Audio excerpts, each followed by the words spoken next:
The city of Atlanta says it is slowly making progress in restoring its computer networks.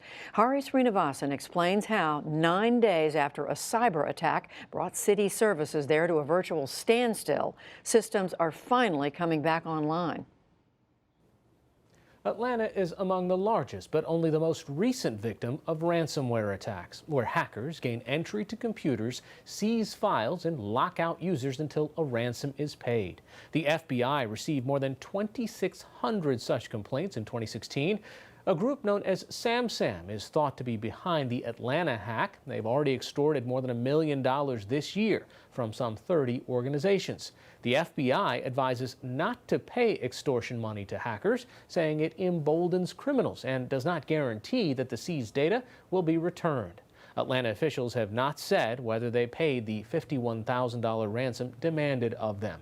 For more on the scope and consequences of these modern-day shakedowns, we turn to Alan Liska, Senior Intelligence Analyst with the security firm Recorded Future. Thanks for joining us. Put this Atlanta hack in perspective for us. How significant is it? Thank you for having me, Hari. It is actually pretty significant in terms of the scope of the damage. This is, though, one of the things that the SamSam group does as part of their attack structure. A lot of ransomware that we see is broadly distributed, so attackers going after as many targets as possible. The SamSam group is a little bit different. They study their targets, they take their time getting in, and then once they've accessed the network, they make sure that they deploy the ransomware in a way that does the maximum damage possible. And Atlanta is one of the biggest targets that they've hit. You know, when we think of hackers, oftentimes a stereotype by Hollywood is a teenager sitting in their basement by themselves. But when you talk about groups like this, is this one of the new faces of organized crime? Absolutely. The SamSam group is well organized. They're well funded. They've carried out attacks since at least December of 2015.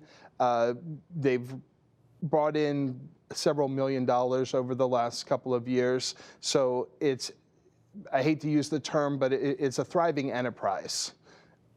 You know, so let's talk a little bit about Atlanta. They've been pretty tight-lipped on exactly what's been affected, but what are the kinds of services, if it's not Atlanta, but other cities are starting to switch from paper to digital that could fall prey to this kind of an attack? So in Atlanta right now, we see this with their court system being having to switch back to paper and not being able to pay fines, speeding tickets, or access other services.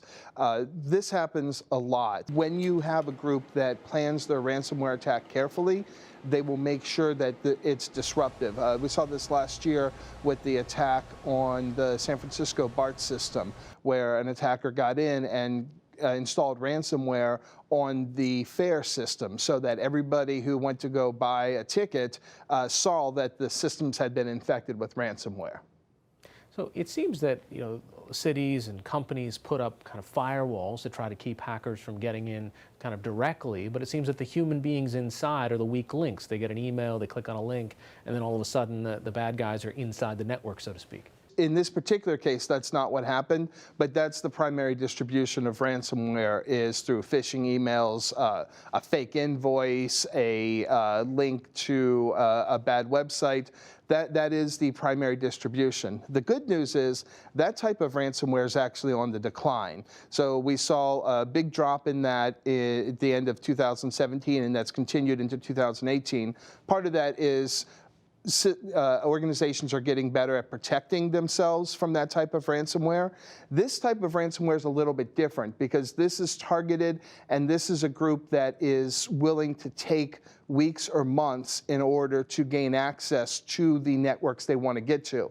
That is a much harder, that's a much harder group to protect against. We see this story because it's the city of Atlanta, but if you just go back and kind of search Google News, you're going to see that the Baltimore Police Department or the fire department here and the Colorado, you know, state by state, city by city, they're experiencing these attacks and they're kind of under the radar. This is a change in tactic that we've seen over the last year or so. So ransomware used to be, again, widely distributed, widely attacked, but a lot of corporations have stepped up their security and made it much more difficult for these attackers to gain access. However, hospitals, healthcare facilities, government agencies, state and local governments specifically, don't have the resources to fully secure their systems the way some of these other companies, banks and so on do. So they've been more susceptible to these ransomware attacks. They also have oftentimes a mandate to pay the ransom because either constituent services are being disrupted or patient services are being disrupted, so they tend to be more likely to pay. So they're good targets because they will often pay, and they're, I don't want to say easy targets, but because their security teams tend to be stretched thinner, there's more bad guys more likely to find a mistake. All right, Alan Liska, Senior Intelligence Analyst at Recorded Future. Thanks so much. Thank you.